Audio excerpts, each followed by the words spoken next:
Alright guys, we're about to board our fourth Virgin Voyages cruise. Are you excited? I'm really excited. This cruise is super special to us because, as you can see, we are bringing these two with us. That's my mom and my dad. Truly an amazing experience that we get to have with them. Once in a lifetime type trip. Now, while this may be our fourth Virgin Voyages cruise, this is my parents' first ever cruise. And it's a super long one at that. Also the longest we have been on as well. So enjoy and stay till the end to find out their thoughts on Virgin Voyages, if they like cruising after their first, and drop a comment now if you think we are crazy for going on a cruise with our parents. Now here is the exact cruise we went on with the starting price for those interested. It's a 13-night cruise, so kinda crazy long for someone's first cruise.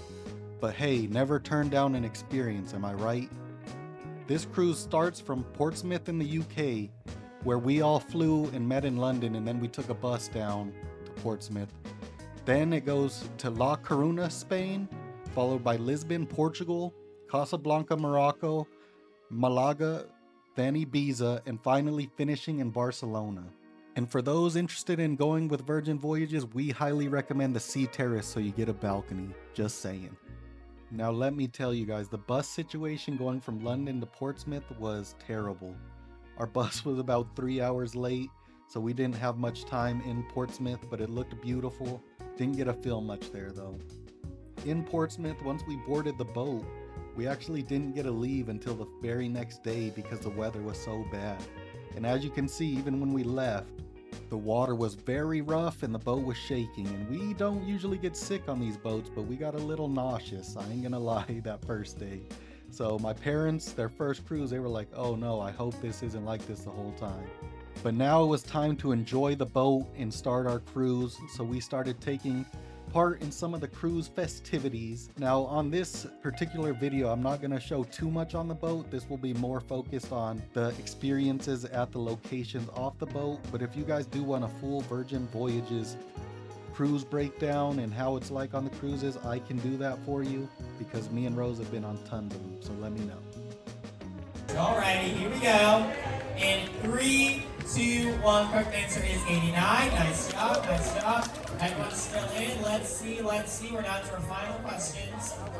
Before Miley Cyrus recorded Wrecking Ball, the song was offered to which singer? Mariah Carey, Beyonce, or Kelly Rose Clarkson? knows this one. Oh, look at Mom's gonna do it again. Beyonce. Again, you know, standing by yourself in one. Correct answer is Beyonce!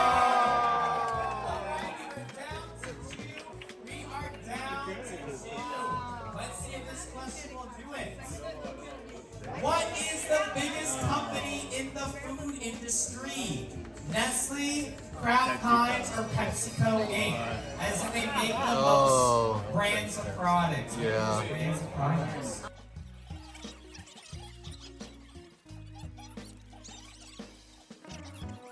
One. Correct answer is Nestle!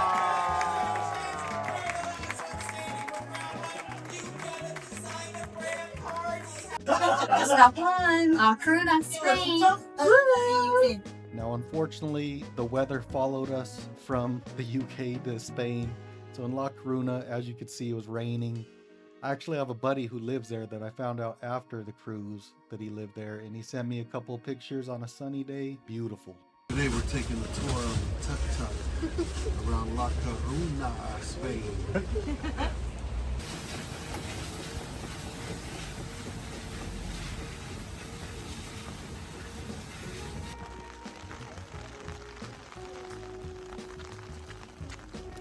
We went ahead and stopped at the Tower of Hercules, which is the oldest known existent Roman lighthouse. Built in the 1st century, the tower is located on a peninsula about 2.4 kilometers from the center of Acarona. The structure stands 55 meters tall and overlooks the North Atlantic coast of Spain. It was renovated in 1791, and the Tower of Hercules is a national monument of Spain and has been a UNESCO World Heritage Site since June 27, 2009. The tuk-tuk tour lasted for about an hour, and we got to drive through the town, see a little bit of everything. So I would definitely say it was worth it if you're in La Coruña. And here is the driver's details if you wanted to do it yourself. We then went ahead and walked around the center for a while and checked out some of the beautiful architecture in A Coruña. And then it was time for us to find something else to do, but the weather kind of prevented anything outdoors. Do it. Double chocolate chunk cookie! So after a handy Google search, we found the Estrella, Galicia Museum and Beer Factory Tour. And you know, if you watched me and Rose's channel before, you know we love doing these beer factory tours. They're so much fun, even for people that don't like beer that much. So we went ahead and jumped on the opportunity to do that. Now during the factory tour, they do pretty much everything from showing you how they grow the hops, to brewing the beer, to seeing all the different types of beers they've made throughout their history, how they store the beer. They let you do little taste tests of the yeast and pretty much everything that you can expect during the beer brewing process. But the really fun part comes at the end when you get to try the beers. Because as you can see here, they have gone through tons and tons of different beers throughout their history.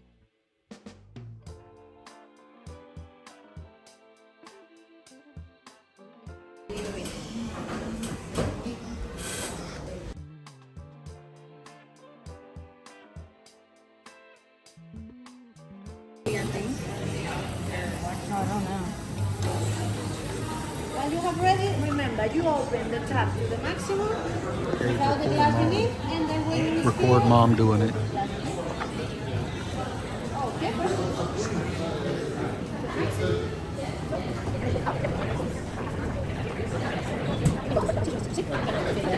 Okay, close, disappear. For the green, remember, open little by little without the glass beneath it, and when you feel ready, you put the glass. That was perfect. That was a little too thick. Sorry, one more time. Hey, let me see. Don't worry because it's green. Just let it. It's not bad.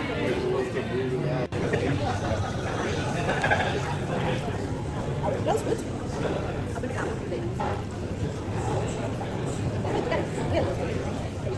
Let me say relax. You have to control them.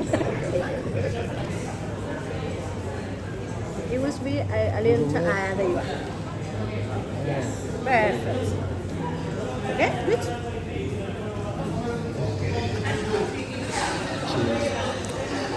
Now here are the beers that we got to try in our beer flight after our tour was over.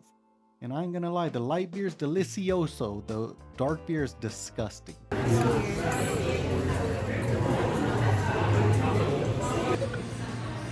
I believe in you. Film. You only got half to?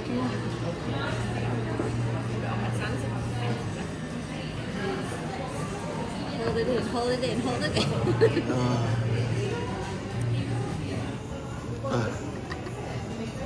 Take a shit.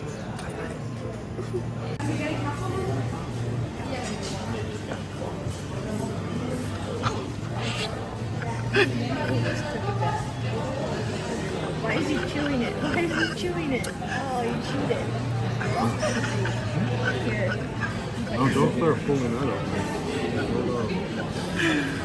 Unfortunately for my mom, she had to get us all back to the boat because she's allergic to beer. So that was not fun for her. But anyways, off to Lisbon, Portugal.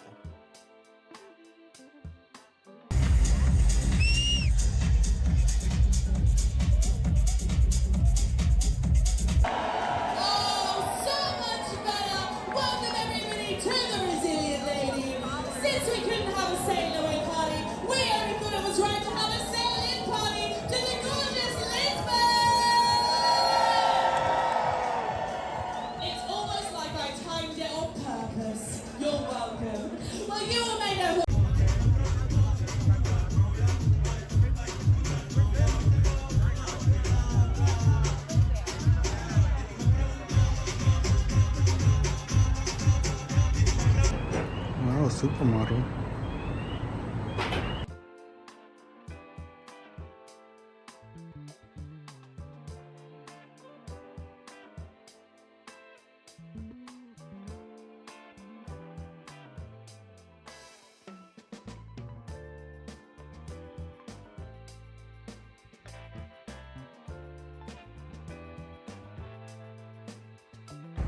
All right, go ahead. Stop 2. Lisbon, Portugal. Ahoy! Ahoy! Whoop, whoop!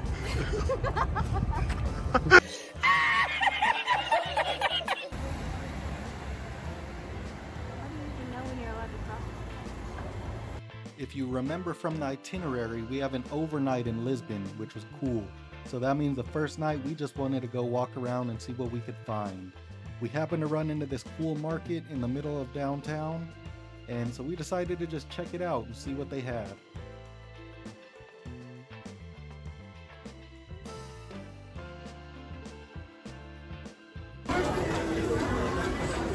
How is it? Amazing.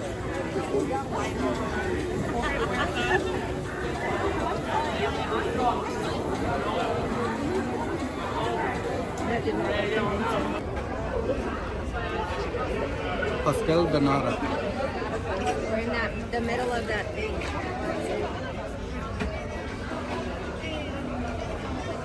That's just good, actually. Do a big bite.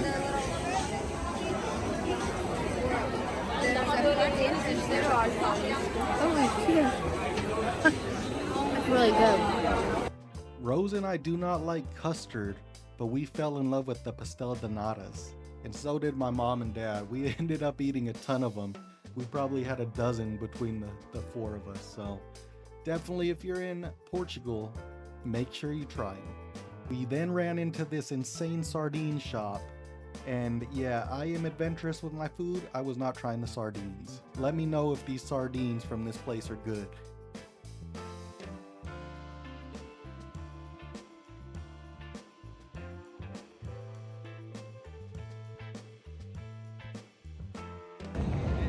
All right, say where we're at. Somebody. Portugal! Lisbon. After exploring for the night, it was time to head back to the boat to partay. And then we got some rest because we had a big day the next day. We went ahead and scheduled a private tour to look at the palaces and castles in Sintra, Portugal. And they have some world-class palaces, castles. The really famous one is the Yellow Castle that we'll show you later. But first, we headed to our first palace. The Toulouse Palace, inspired by the Palace of Versailles. It's known as both Royal Palace of Toulouse and National Palace of Toulouse. It was built in 1747 with lavish formal gardens and was the official residence of the royal family in the late 1700s. One of the wings is also used as a guest room for heads of state visiting Portugal.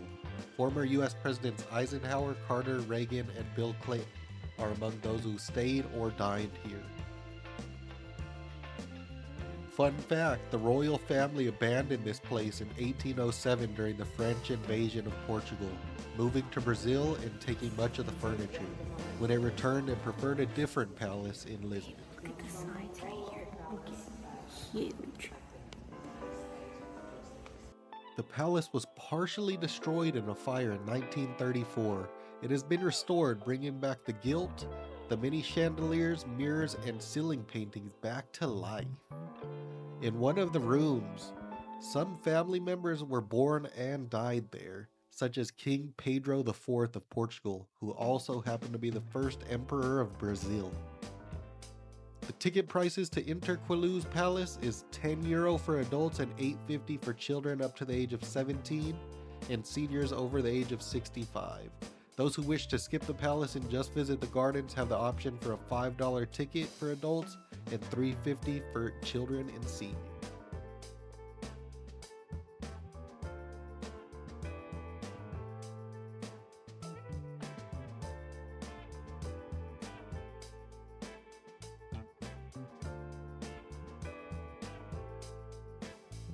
As we pulled into the town of Sintra, you could feel how mystical the town is, with the fog rolling over the mountains and buildings into the beautiful town square.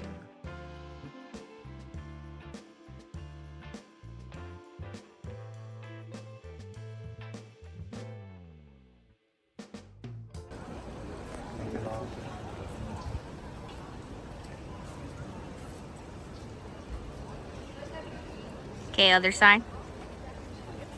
Yep, look at me. Alright, good.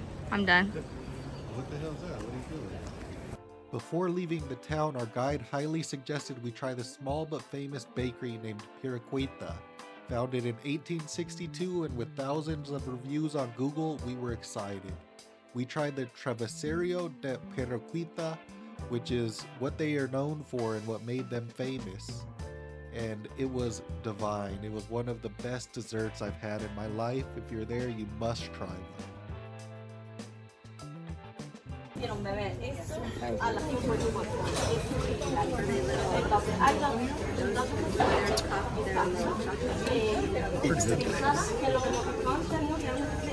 No, bro.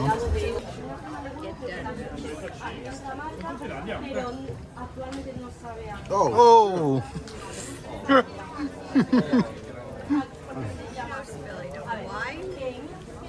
How'd you just spit that in your mouth? Nothing. We then made our way to Peña Palace, one of the world's most spectacular palaces and one of Europe's most eclectic constructions. Resembling a fairy tale castle, it was built in 1840. Located at the top of a mountain, it's a fantasy palace mixing details inspired by the Gothic, Manueline, Moorish, and Renaissance styles, creating one of the finest examples of European romanticism.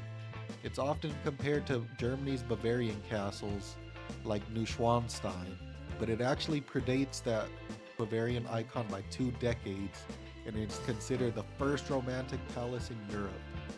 It's been a national monument since 1910. Peña is part of Sintra's cultural landscape that was classified by UNESCO as a World Heritage Site in 1995, and in 2013 it became part of a network of European royal residences. After a great day in Sintra, it was time to head back to the boat and get ready for Scarlet Night, which is one of the best nights on Virgin Voyage cruises. That's a video.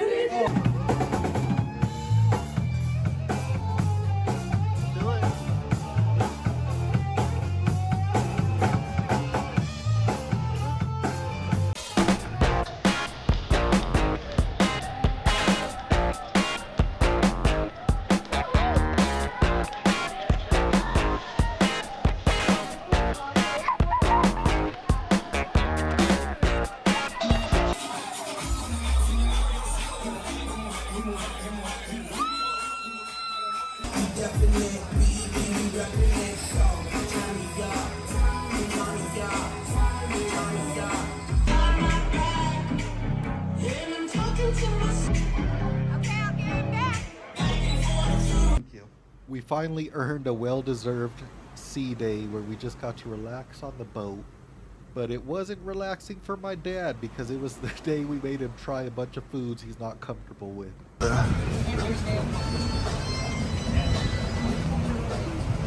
Alright.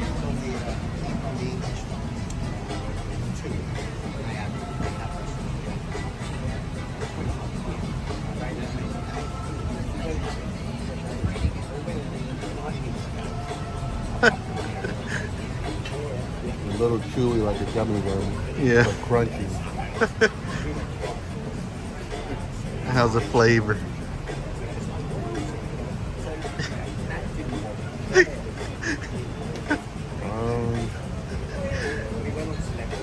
Still chewing it. Approximately 10 hours later. Maybe, oh, there's the fishy part.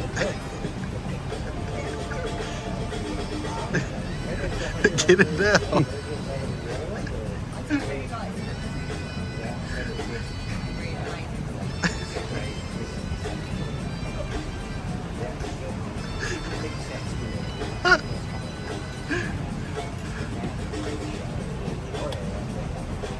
Definitely got to try it once. Yeah, let's get it. I want to see it. Better get in your fork. Hold on, now we're just... Oh, those are legs. Oh, that was the big leg.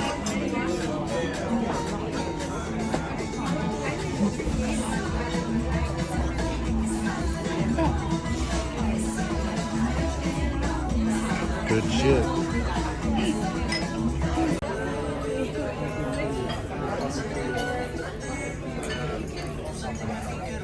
Delicious. Would you like me to get more? I want A little protein.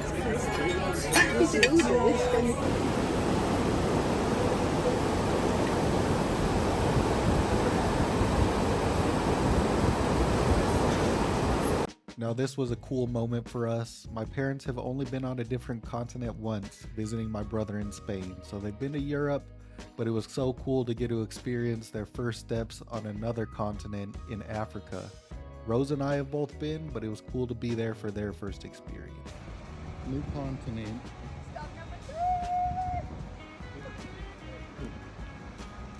Guys, I got a story time for you about this boat once we bring it back on screen at the end of the stop. Ready? Stop number 3, Casablanca. Morocco. Casablanca is nicknamed the White House and is the largest city in Morocco and the country's economic and business center.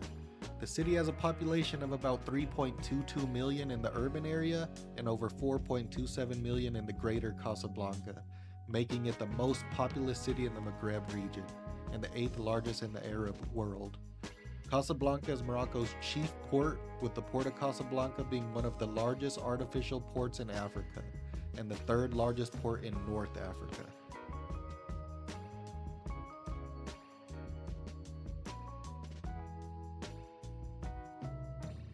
At this point, our guide had told us to start recording as we walked around this corner because we were about to see the grandest sight in Casablanca.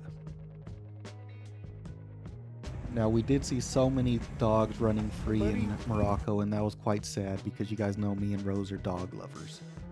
We decided to do a walking tour with a local guide in Casablanca, and our first stop was at the Hassan II Mosque.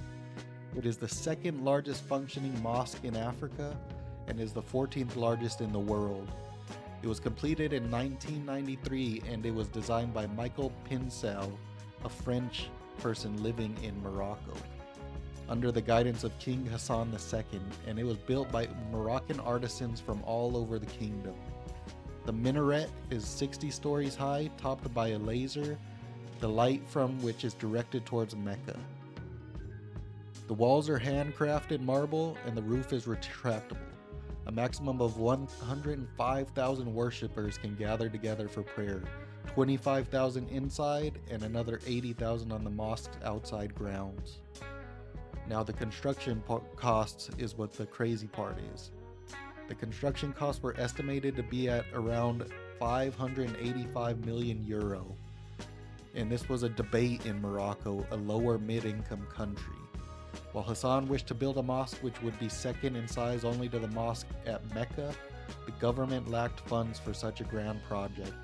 Much of the financing was by public subscription, and 12 million people donated to the cause, with a receipt and certificate given to every donor. Now, I must admit, this mosque was one of the craziest buildings I've ever seen in my life. Just all of the fine handcrafted details, and you could tell how expensive the material and everything that they did was.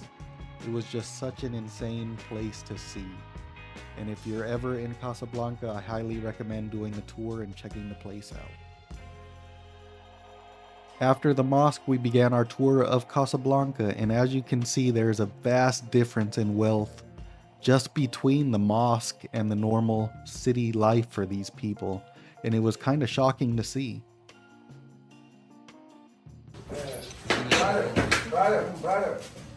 Brother, don't take a picture of me.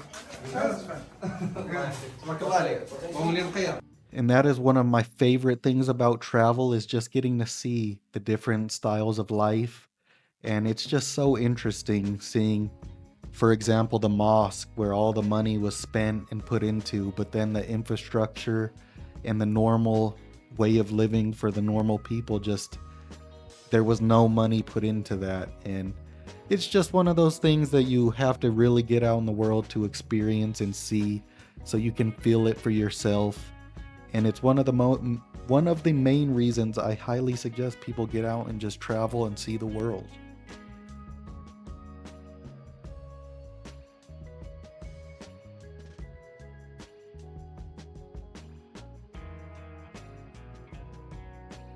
We then visited the Casablanca Central Market. It's one of the main markets in Casablanca for buying flowers, vegetables, fruit, meat, fish, and even crafts. The market was constructed during the 1920s and is featured among the city's UNESCO World Heritage Sites. It was restored in 2012 to preserve the beautiful architecture. And as you can see, our guide took us into his brother's shop, and Rose got to hold his parakeet. Wah wah! She's frozen and she can't move. She's looking at me. Don't pick my eyes out. Take care of things. And then they all talk. But in real life, it's not.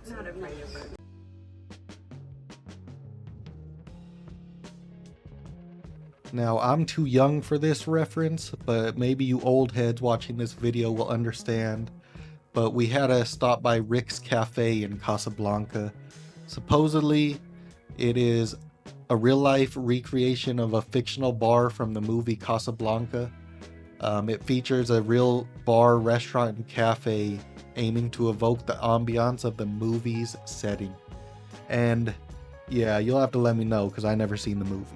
Alright guys, we're back at the boat. So if anyone has any details about this boat, please drop them in the comments. But when walking back to our boat, Rose happened to say she saw some guy standing in one of the doors looking through the window. And none of us saw the person. We think we have no clue. Is this boat haunted or not? Why? It was abandoned. Nobody was on that boat. So please let us know any details.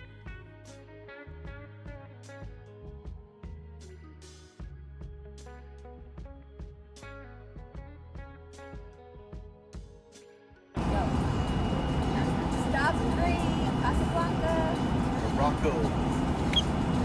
Boy, Virgin Voyages. We're going to little walk into the night. Come back into the day.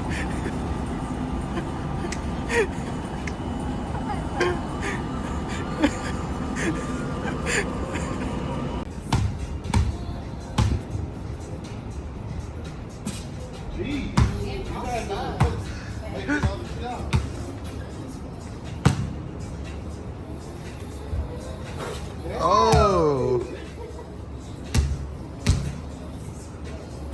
Oh! Oh! Close.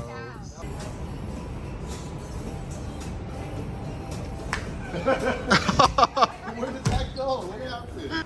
Now this is why I recommended to get the balcony room on Virgin Voyages. The hammock and just relaxing. It's one of the most peaceful places on Earth, guys. 1,000,000% recommend.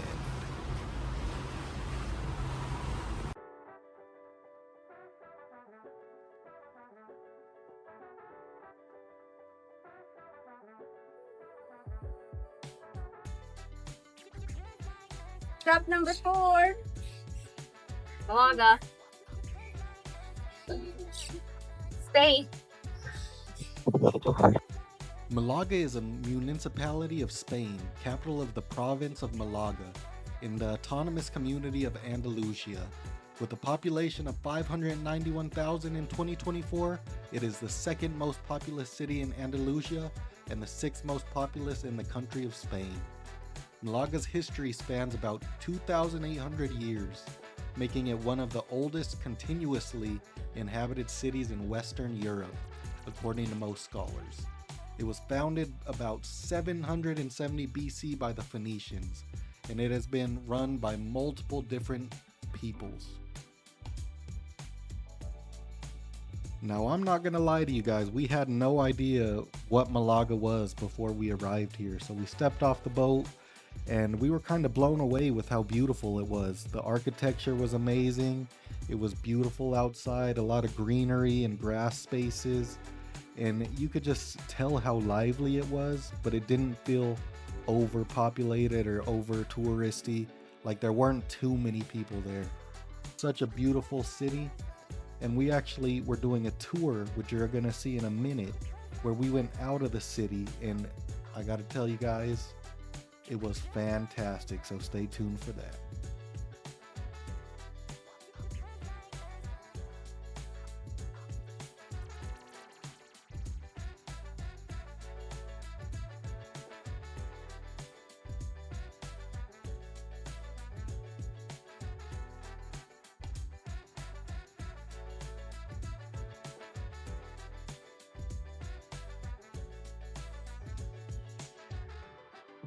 After about a 45-minute bus ride and at 57 kilometers away from Malaga, we finally arrived at Caminito del Rey. It's nestled in southern Spain. The Galicia Gorge is a breathtaking canyon carved into the Baictic mountain region. Its towering cliffs reach over 300 meters high, while in some places it's less than 10 meters wide. The walls are mainly made of Jurassic limestone and dolomite, shaped over millions of years by the Guadalhorce River. Scattered along the gorge, you'll find about 20 caves, some perched high above the river. These were slowly formed as the river cut deeper into the rock. You'll also spot unique formations made of sand and stone, even some ancient whale fossils.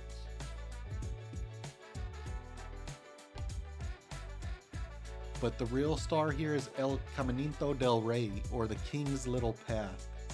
Built between 1901 and 1905, this narrow 3-kilometer long walkway clings to the cliffside, about 100 meters above the river. It was originally created to help workers travel between 2 hydroelectric stations in the area. The path became famous in 1921 when King Alfonso XIII himself walked it, giving it the royal nickname that it still carries today. Unfortunately, over the years, time and weather left the trail in ruins, making it unsafe and closing off an important connection between villages. But the good news was in 2014, a major restoration began, and by March 2015, El Caminito del Rey reopened to the public.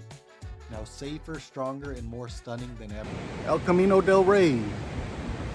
Look at Rose hiding. And I really have to say, guys, that this place is just jaw-dropping. Just the sheer size of the cliffs and how little the walkway is. It may look normal on the camera, but it's just insane, the sheer size of these gorges. And it was an awesome hike. Pretty much anyone can do it, you know, if you have decent mobility. You know, it is 3-kilometer hike, but you are going up and down some hills and stuff like that. But vast majority of people should be able to do this. It's not going to be over strenuous or anything like that. So this is one of the highlights of our trip. I still can't believe the views that you see in the El Camino del Rey. It was amazing.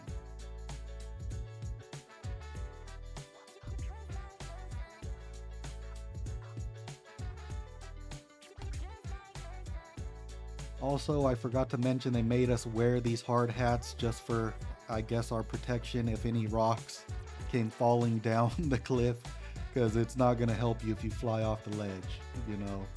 The little helmet ain't going to help with that, but we just had to wear them for protection, so that's why we all look funny with our little hard hats like we're little construction workers. We're not, but just another safety precaution, so for those wondering, they make you put them on. And we unfortunately did not get to see a train going through these cliffs, and you can see the little train hole right there through the mountain. It would have been very awesome to see, but there were no trains running while we were on the El Caminito del Rey. So unfortunately, we didn't get to see that.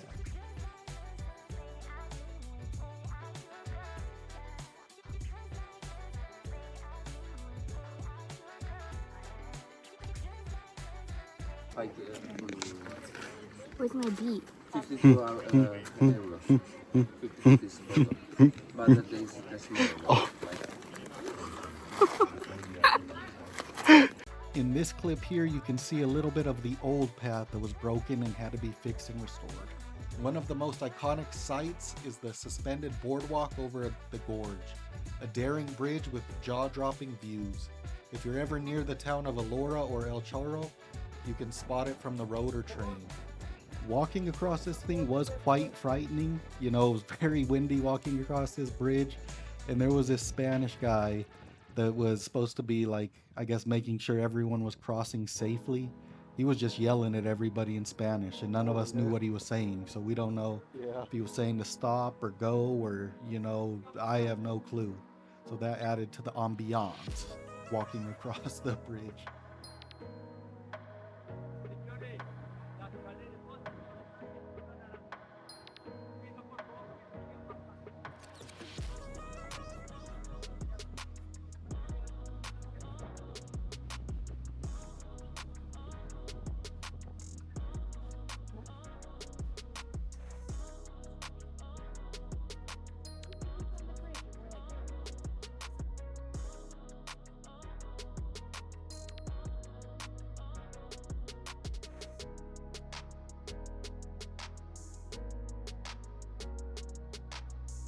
All right, so when we got back to Malaga, we saw our boat out at sea and we were scared. We thought we might have missed our boat and got the time wrong.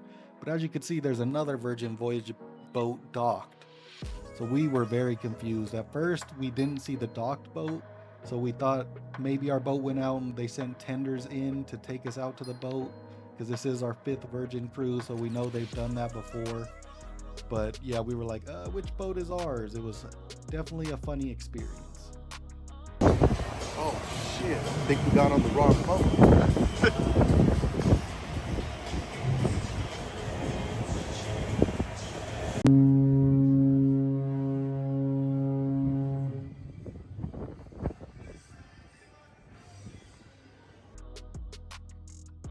But in the end, it was just one of the rare occasions where the Virgin Voyage boats were crossing paths. I believe the other boat was going to Miami. So it was a cool coincidence to see. The other boat also happens to be the newest boat in the Virgin Voyages lineup. All boats are pretty much the same with slight differences, but that one had not been sailed on at this point. So that was pretty cool to see.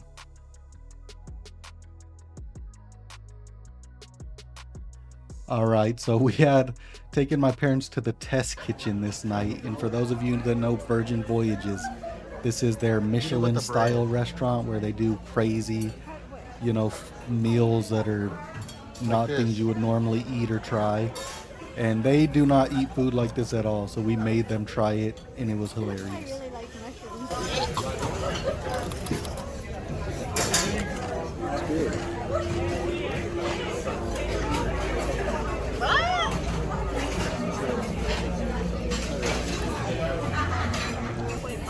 Fantastic. Also, for our second dish, it will be the egg.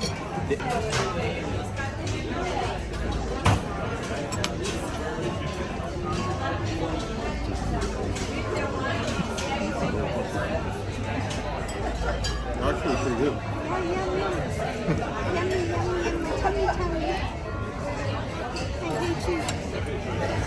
Mixy, mixy. Where are the peas? Trash. Okay, let me see. Go home.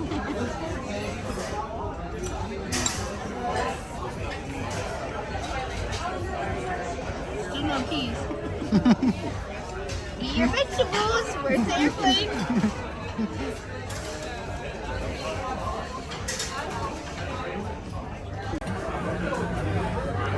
Potato.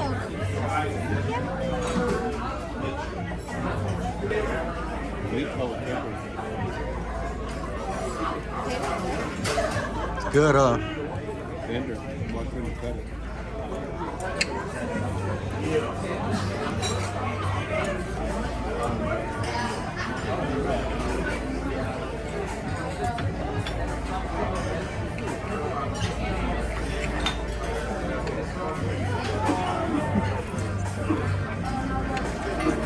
Look at your dad. He took a freaking peacock. He ate the pecan, that's it. One bite. No, one bite of ice cream. That's just like a parrot. Oh, you're gonna like that. It's a pear or something. You're gonna like that. Don't taste like that. Don't eat whatever that thing is on top. Don't even taste like that. Alright, it's not that bad. Wow! Yeah. Wow, look at my dad's eating it. Now guys, when me and Rose first tried that meal, we were laughing because we thought it was a joke, but they were 100% serious. My parents though, dramatic as beat, because it is not as bad as they were making it out to be. They were being dramatic little babies, I ain't gonna lie to you.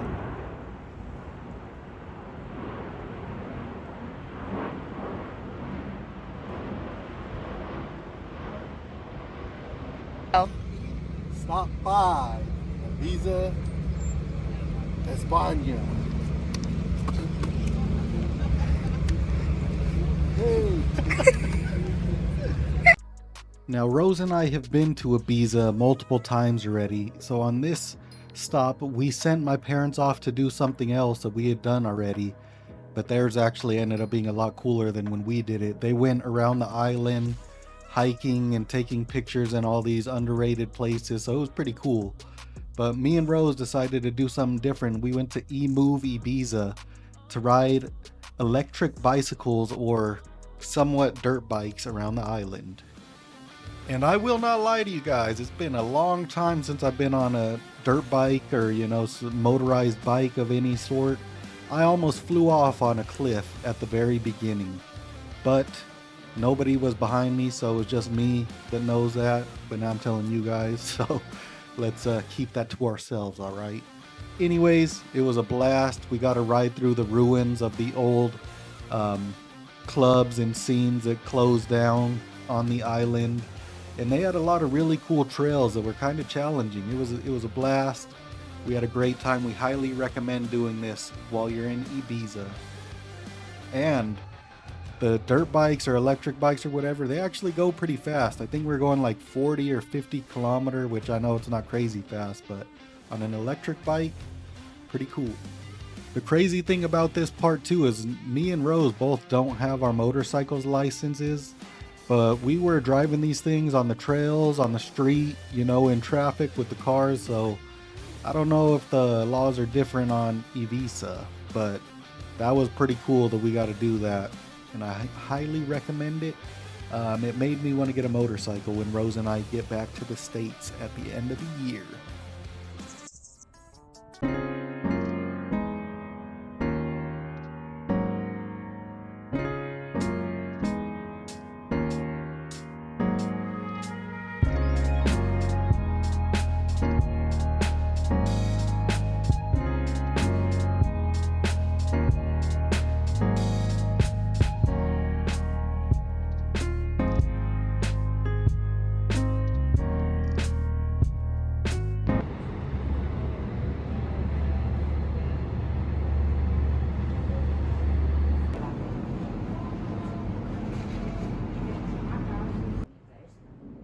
Once we got back to the boat, it was time to depart the beautiful island of Ibiza. Highly recommend stopping there. There's so much to do, even outside of partying and clubbing, which I know that's what the island's known for. But it was time for us to hit the road to our final destination and our stopping point, Barcelona. So, great cruise up until this point. Now we're going to give you guys a second where my parents are going to break down what they thought of their very long cruise that they went on for their first cruise and with their children. So let's talk about it, guys.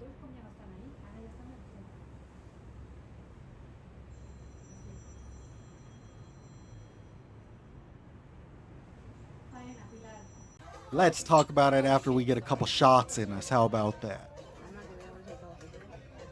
You better. Did you not finish it? Nope. Oh, She why'd you picked do her own that? shot. It's rubbing alcohol. Oh. More. Hurry up. Look at your Yeah. Keep it in, keep it in. All right, guys, so we're wrapping up our 14-day cruise from the UK to Barcelona, Spain. It's been fun. It went very fast. And I wanted to answer some common questions for you guys. Maybe it's your first cruise. Maybe you're wondering, what's a good length for my first cruise? So Rose and I, our first cruise was what, 5 days? Yes. 5 days. My parents here, we were lucky to get them to come with us on this cruise. This is their first one, and it's 14 days. So that's about, an average length. You could go shorter, maybe 3 days, but 5, it seems like normal to pretty much the max, 14 days. Rose and I have been on a 7 and 8 day as well, so we can give you guys a gauge of what we think is an optimal length for your first one. So for your guys' first cruise being 14 days, how did you feel about the experience? And do you think that's a good length for your first one? I felt it was real good. I still, as we packed tonight to get ready to leave, I feel like we could have done a couple more days. It felt like a week long, and that was about it. So do you guys think if you did a shorter one now, you would be like, dang, that's not long enough? Yes. Yeah, I feel like it'll come too quick. Yeah. Like I'll get robbed. A couple days. For sure. And Rose, for your first cruise being 5 days, do you feel like that's a good length for a first cruise, or do you think shorter, maybe a weekend 3-day trip, maybe like them go all out right away? 14, what do you think? I think 5 is good because, you know, you don't really know if you're going to get seasick or not. And it's not 5 days fully on the water. So it's more like, well, like 3, 2.5 sea days. So that's a good gauge of like if you're going to like it or not. Yeah, I can agree with that, but I see both sides, you know. 3 days, 3 days is way too short. You should never do that. I think that's like you're robbing yourself of a vacation. I say 5 to 8 is a good range for your first one, but if you're crazy, be like them and just go all in, go with the 14. It is worth it. But next, how was your guys' first cruise experience? You know, how were the ports? How was the food? You know, entertainment, everything. Go ahead first. I think it was great. You know, the entertainment on the boat was great. We played a lot of games. We had a lot of good food. All the restaurants were really good. They treat you like kings and queens on here. So that was amazing.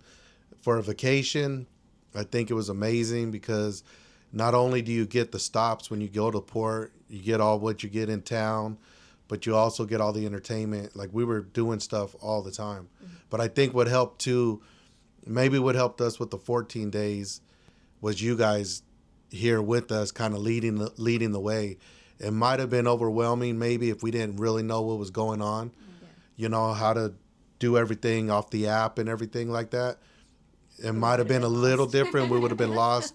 But I think with you guys leading the way and then, you know, coming in like that, it was great. Definitely one of the best vacations I've ever had. You heard them, Virgin Voyages, hire us. It's our second referral, all right? What about you, Mom? I definitely think that it exceeded my expectations for sure. I didn't think that there was going to be so much to do on the boat. I thought we'd be a little bored and stuff, but the entertainment was crazy, amazing. The stops were even better than what I thought, for sure. We had plenty of time to do what we wanted to do and then get to see like bits and pieces of places. So I think cruises are the way to go for sure. All right, question for Rose. Are you crazy for traveling with your in-laws on a 14-day cruise? No. Like I've told them before, off camera, they're my adopted parents. And so it's just like Joseph, you know, in your case, these are your parents, these are my parents. So it's absolutely not crazy. But I also get along very well with my in-laws. So it might be different for others. Yeah, so we definitely didn't have any drama, which if it may vary. So we're not saying to do it, but maybe do it. I don't know. All right, so final question for you guys. Since this was your first cruise, are you guys now cruisers? Will you be going again? We're already trying to figure out a way to do the next one. So, yes, we will definitely be doing cruises in the near future. Yeah, we're already trying to book our next one for sure. So both of them. Rose, this is your 4th cruise. Are you still a cruiser after your longest 14-day cruise? Yes. We're trying to move in and not leave. Yeah, we're going to be squatting, so. And would you guys, last one, sorry, I said that was the last one. Would you guys recommend Virgin Voyages to people? Since, you know, it's a little, you can tell it's different than other cruise lines. None of us have been on a different one, all right? So if you want to pay for me and Rose to go on one, that's fine. We'll try it out. But would you guys recommend Virgin Voyages to people? Yes, I would. I think it was great. Adult entertainment, the shows, a little seductive, a lot of drinking, a lot of people, you know, in the shows cussing. It just... Well, and then even it's beyond real. that, like no buffets like we've talked about on the cruise. Also, like not having to tip, I think is a benefit just because that can get kind of out of control on vacations in general, that's beneficial, you know, and like Daniel mentioned, even just the way that you're treated by the staff here is amazing, you know, so definitely I would recommend them. And the nights. Pajama party night. Oh yeah, the parties. The parties. Can't forget the parties. And that's actually where we're going to be headed now. But The swingers. oh, well, we're not talking about that. Daniel seen got some. accosted. It was all fun though. But thank you guys for coming on the trip with us. We appreciate you. Thank you. Thank you. Give a hug. Always love our time. Family love. Your conch.